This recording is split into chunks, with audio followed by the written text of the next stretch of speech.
15 ऑगस्टला रायगडमध्ये अदिती तटकरे तर नाशिकमध्ये मंत्री गिरीश महाजनच ध्वजारोहण करणार।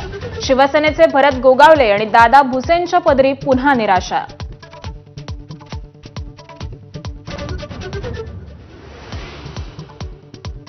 आजच्या मंत्रिमंडळाच्या बैठकीत नाशिक आणि रायगडच्या पालकमंत्री पदाबाबत चर्चा होण्याची शक्यता।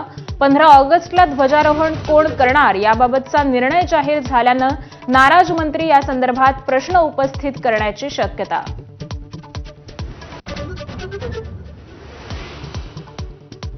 राजे रघुजी भोसलेंची ऐतिहासिक तलवार अखेर सरकारच्या ताब्यात। लंडनमध्ये सांस्कृतिक कार्यमंत्री आशिष शेलारांकडे तलवार सुपूर्द।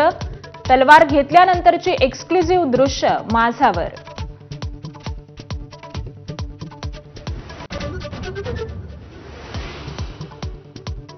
बीडच्या वैद्यनाथ बँकेच्या संचालक मंडळाच्या निवडणुकीचा आज निकाल। सकाळी 8 वाजल्यापासून मतमोजणी प्रक्रिया सुरू होणार।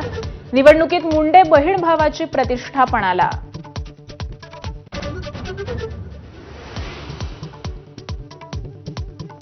अहिल्यानगरमधील 1,25,000 लाडक्या बहिणींच्या गृह चौकशीचं काम। मात्र अंगणवाडी सेविकांचा अधिकच्या कामांना नकार। कामाचा व्याप असल्यानं अधिकचं काम शक्य नसल्याची तक्रार।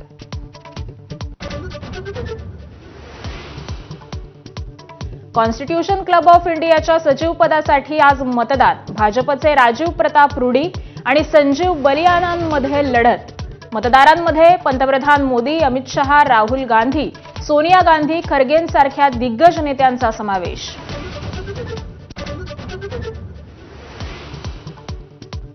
लोकसभेत चर्चेशिवाय नवीन आयकर विधेयक 2025 मंजूर। युनिफाईड पेन्शन योजनेच्या सदस्यांना कर सवलती देणं विधेयकाचं उद्दिष्ट। उशिरा रिटर्न भरणाऱ्यांना परतावा मिळणार तर 0 TDSचाही विधेयकात पर्याय।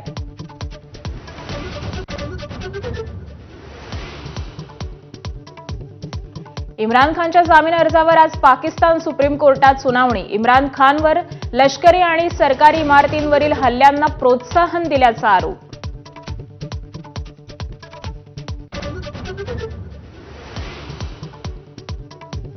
भारत पाकिस्तान युद्ध आपणच थांबवलं। डोनाल्ड ट्रम्प यांचा पुन्हा दावा। हस्तक्षेप केला नसता तर संघर्षाचं रूपांतर आण्विक युद्धात झालं असतं। ट्रम्प यांच्याकडून भीती व्यक्त।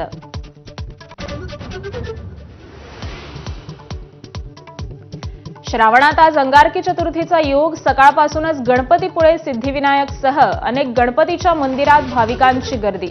सिद्धिविनायक मंदिरात महापूजेचंही आयोजन।